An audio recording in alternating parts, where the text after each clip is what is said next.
Okay, I'm waiting for Zoya to join us. We did it. Hello. Hi, so I was like perspiring with nervousness. No, because I sent you like 3 requests. Yeah. So I kept No, going out, coming back in, and yeah. What's I, up? you tell me. We've been home and Yes. it's been some time.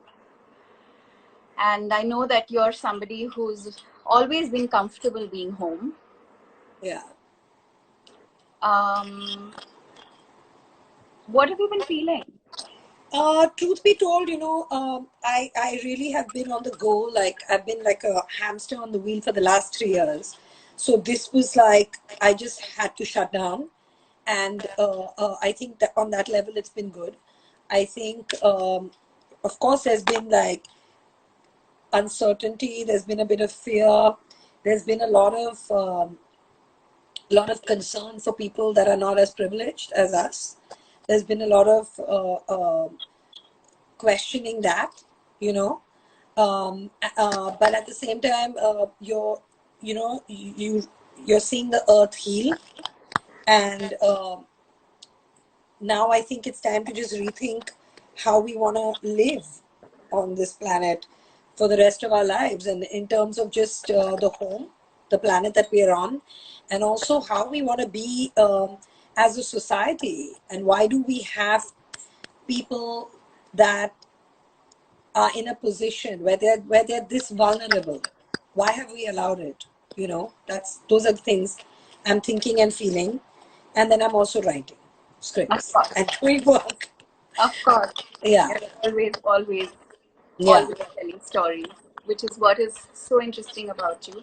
I want to talk about inequalities with you because I think it's a theme that you have explored in your last film, Gully Boy, and you do mention inequalities even in the experience that you're I'm having gonna right wear my glasses. Yeah, thank you.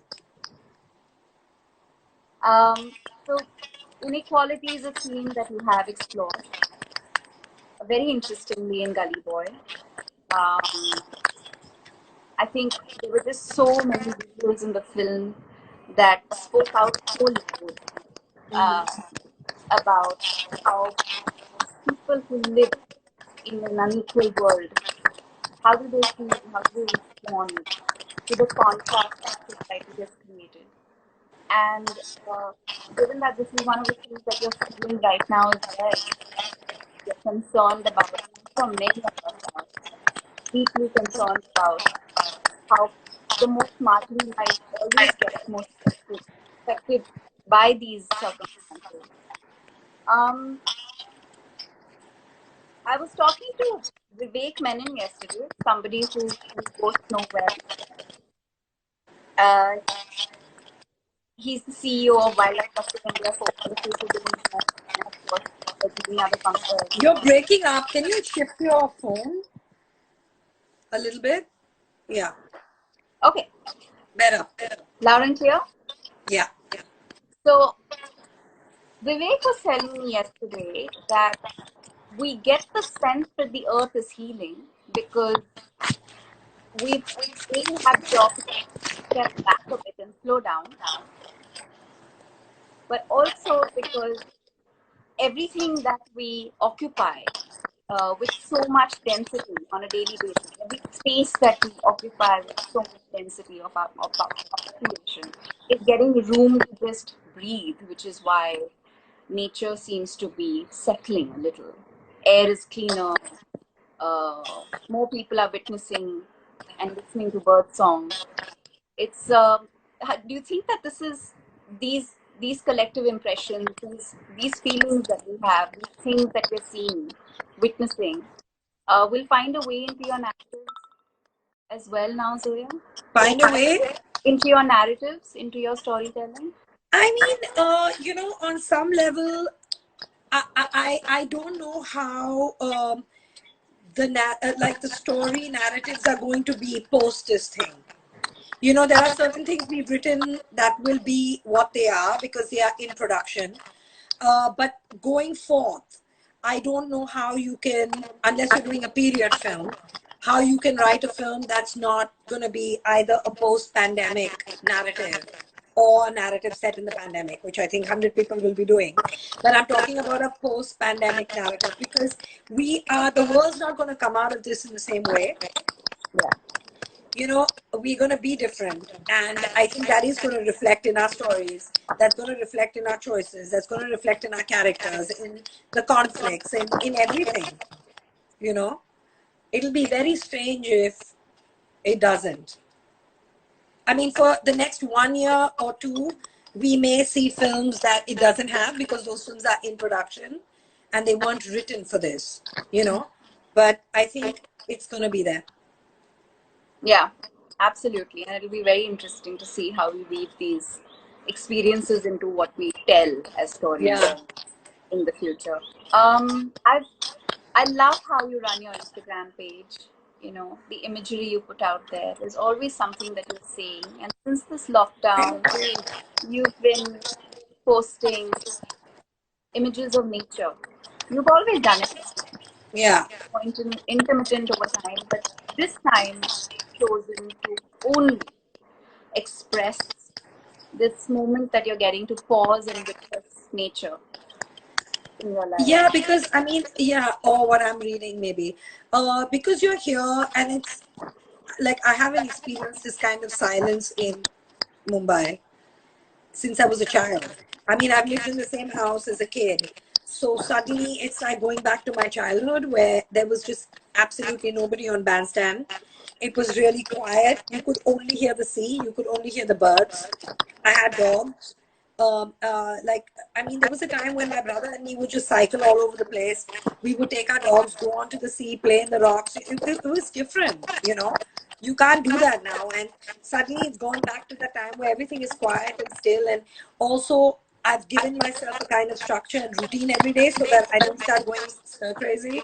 So one of those things is that I have to take a photograph every day, you know. So I mean, I have a small little garden, you know. I have a bit of sky, which I think I'm privileged to.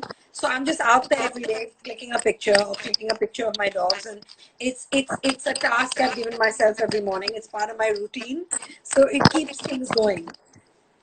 That's Yeah, wonderful. and it reflects your state of mind, you know. I think your page, I think everybody's, it's like a very close friend of mine, Kajal, says Instagram is like truth serum. You know, everybody who, you know, you kind of know a personality when you see their Instagram page. You know, Putlu, she says that. Yeah. It's true though. It really is. Yeah. Um, you, whether it's Farhan or it's Javed Saab, um, you know, they've kind of used. There's been a lot of nature in their poetry, especially Javed Saab. Like one of the songs that I can think back to amongst the many songs that he's written is Panchi Nadiya Pavan ke Jhoke, Mhm. Koi Sarhad Na In Hoke. So basically, nature doesn't understand boundaries and borders, I mean, especially migratory birds. I Mm. think that nature doesn't understand this. Human Yeah. beings understand borders and boundaries.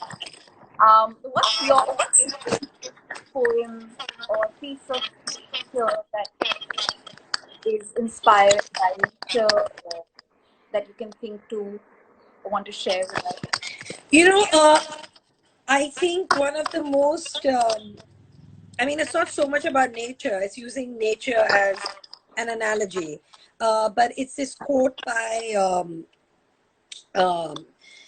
this author. He wrote, oh my God, I have to read it out to you. Like I won't give it to you correctly. I have to read it out to you. But it's about in the uh, it's the harsh. It took the harshest depths of winter to see that I had an invincible summer in me. You know, it's Albert Camus. If you've heard of Camus, Yes. yes, it's his.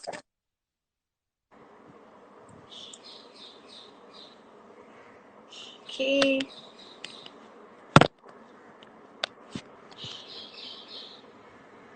Have I lost you? It's like a internet glitch.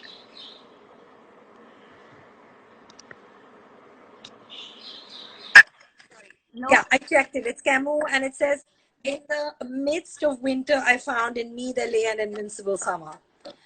And that's one quote that I just go back to at various times. Interesting. Yeah, So there's one that my father had written to me, that I would sit by my bedside and read every day for many, many years. It was written in his handwriting. And especially when I went off for this international pageant when I was 18. The woods are lovely, dark and deep. I have promises to keep and miles to go before I sleep, and miles to asleep. Yeah, by Robert Frost. And I think there is so much literature, so much literature out there that has inspired human behavior, human aspiration, human growth, our understanding of life, relationships, the world. But I think nature is more often than not used as a metaphor for us to just understand ourselves deeply and better. And I'm going to be talking to Shreya Ghoshal later in the evening today. She's actually nice. the second person I'm talking to. But I think she's singing more than we will be talking. Yeah. But I think that it's it's really uh, true. You had posted this story the other day. I think Ayan had shared with you, and then you posted it, and then I saw many, many other artists in the industry post this message. As you binge watch your 10 series or read a book or sleep to music, remember that in the darkest days when everything stops, you turn to artists. Yeah. Do you think that artists have a big role to play in just helping more human beings understand how deeply connected our existence, our well being, our lives are with nature? Not just with nature, even with each other. I mean, sometimes you can have a poem, a song, a movie, a painting, anything that has absolutely nothing to do with nature. But it's got to, I mean, it's got to do with humans, so it is nature. But in a sense, it deeply resonate with each other, because the humanity is the same. You operate from the same amount of emotions, the same conflicts, the same feelings. Only certain things are enhanced and certain things are put down in different cultures, but it's the same bandwidth. And which is why I can watch a Mexican film, and I may have never been to that country, but I totally get it because it resonates to me on a human level. And that's what artists do. They show you a mirror, they show you a reflection, they show you a side of them that you didn't see in anyone else, and you don't feel so alone. They just put their hand out there and be like, dude, we're here. And I think it's I mean, it's a very I don't know, I'm very drawn to artists. Like, I mean, I'm very, very protective of that community. You Yeah. are an artist. Yeah, but I'm very protective of that community, whether it's photographers, whether it's painters, whether it's musicians, whether because there is it's another form of communication, and it's it makes you, it just hits you, it goes straight here, it crosses everything, you know. Yeah. Art just art is what made me connect with Nazi. You know, he's a little kid from Dharavi who sang a song in Hindi and posted it up on his video, and I knew nothing about his life. And I saw this video and thing, and it just connected with me. And that's what art does. It just crosses class, caste, religion, communicate, borders, countries, whatever, and it just touches you where it needs to. That's art. Yeah, I don't know whether you consciously recognize this about yourself, but you are in many ways a witness to life. As most storytellers presumably should be, but Mm. maybe it's my bias, my love for you, but I genuinely believe that you are one of the intuitive, sharpest witnesses to life as it Oh, unfolds around us. And you operate from a very, very deep place of empathy, which is why I'm actually convinced that what we're witnessing as a world right now is going to permeate into your narratives it's going to find a way. And Of course it has to. even if it is just a visual, Yeah. how you frame or what you include in your, you're going to do a lot of it. I just want to quickly go back to some of the things we've almost done but not done, but hopefully will do. And also recognize the fact that you were one of the first productions or first individuals in the film industry who decided to go single-use plastic. I'm not going to ask you the silly question, why, but I just want to know, a lot of people who are not necessarily environmentalists, but do care about nature, but are also living in urban centers, and don't quite understand how to find a balance. It's a struggle that I think many of us see on a daily basis, right? But you, like some other people, find a way to be more responsible. How do you do that? How do you find your balance? I mean, I do things. I do certain things. I mean, I'm still in a bloody SUV. I mean, I'm not going to deny that. I'm still looking for a car. I can't drive a low car because I'm car sick, so I get nauseous. So I'm still looking to find I'm still waiting to get a hybrid hire car. But I mean, you change little. I mean, like here, like there's no plastic in my house. You just have glass bottles, you have metal bottles, you have Well, copper my body bottles. goes to a cheers. Yeah, I'm saying you just do things like that. Like, I mean, we've always had little dustbins in our car. My mother always got them, and you use them. You don't litter. These are things you just don't do. You just don't dirty your environment. Even when we're shooting, I make sure my crews don't do that. So you just try and use as little and consume as little, and just be a little aware of what you're doing. You know, Yeah, and it's you don't print sides as well. You don't print unless it's absolutely necessary, right? no, we have to print size on set. We On have set, to. yes, but Yes. there are productions that just print and print and print and No, I mean your scripts, you do them double-sided, you do stuff like that. You have to be a little careful with it. Don't waste food, make sure you give it to places, things like that. yeah, it makes a big difference. Tell And me, don't Zoya, litter, man. Like, we have to stop throwing stuff. This is our city, this is where we live. It's our home. We just have to be careful. Like, I have a dustbin. I put my stuff in the dustbin and I take it home. Or I'll keep it in a bag, like go to a trash can and throw it. Just don't throw stuff on the street. Joe. I've noticed that you also wear a lot of breathing fabrics. You tend to kind of only wear natural, sustainable garments. Yeah, I mean, I'm in Bombay, so the weather is, I mean, so I can't wear anything synthetic. Like, I'll go mad. Yeah, Like, but I don't think you would choose to either. Now, it doesn't suit you. no, it doesn't. It gives me Yeah, a. yeah. I think you would also break into hives. You can't wear those clothes. I mean, it's not conducive to our weather. Um, I'm not going to press this longer because I think it's important to keep this conversation tight so that more people can revisit it later. But since we belong to um, a set of people who understand that the role that we play in life is not one, and we can find a way to use our work, our voice, as an opportunity to make a difference. Absolutely. Absolutely. And also, you don't need to have a voice. I mean, you don't need to have a public platform. You don't need to be um, a quasi celebrity, even. You can just, like, I mean, if there's one thing about this lockdown that everyone has told me across the board is, man, the silence. You can hear the birds. I mean, just be aware of that. Just do not add to the noise. Just make sure that you don't honk. Make sure your driver doesn't honk. Make sure if you're in an Uber, just spread that awareness around you. Just be mindful of certain things, because when we come out of it, we should understand what happened and try and shift the way we live. We have to continue living, but we just have to do it. We just have to tweak it now.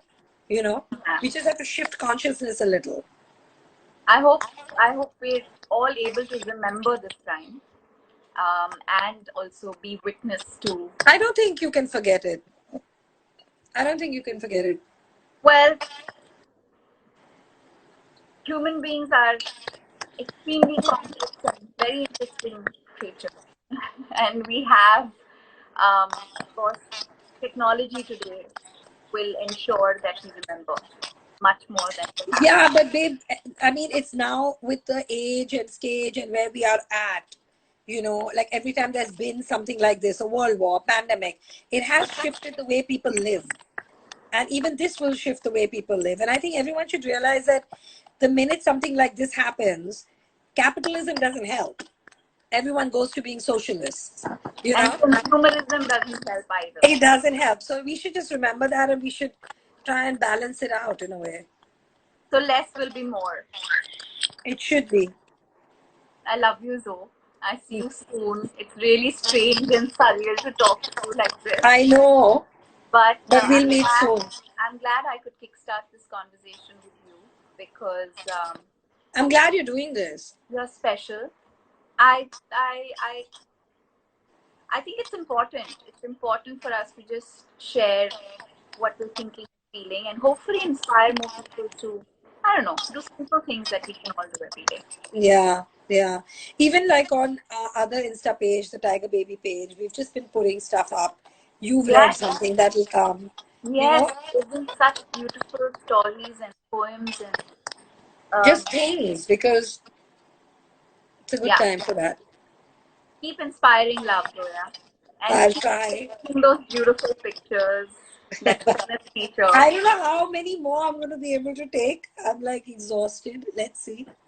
No, you find your home I'll find it. Yeah. Okay, love. soon. Love you. See you. Bye. Thank you. Thank you.